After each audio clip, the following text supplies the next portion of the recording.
সময়ের দাম কত?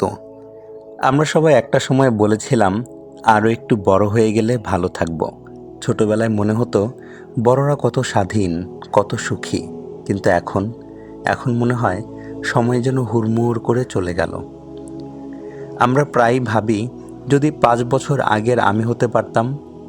তখন মনে হতো সামনে অনেক সময় আছে, ধীরে ধীরে সব গুছিয়ে নেব। কিন্তু আজকের বাস্তবতা কি? আজকের আমি কি ৫ বছর আগের আমি কি মিস করি না?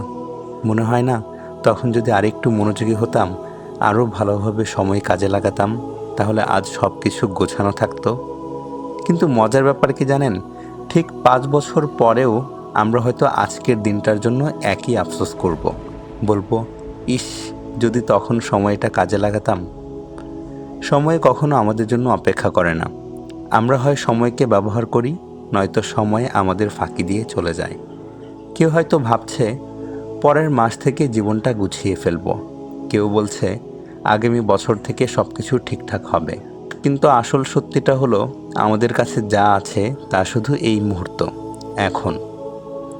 আজকের দিনটাই ঠিক করে দেবে ৫ বছর পর আমরা গর্বিত হব নাকি আফসোস করব। তাই আসুন সময়ের দাম বুঝি। আজ থেকেই নিজের জীবনটা গুছিয়ে নিতে শুরু করি, কারণ আজকের প্রতিটি মুহূর্তই আগামী দিনের ভিত্তি। আপনি কি এমন একটা ভবিষ্যৎ চান যেখানে আপনি আজকের জন্য আফসোস করবেন, নাকি এমন একটা ভবিষ্যৎ চান যেখানে আজকের সিদ্ধান্তের জন্য গর্বিত হবেন? সিদ্ধান্ত আপনার।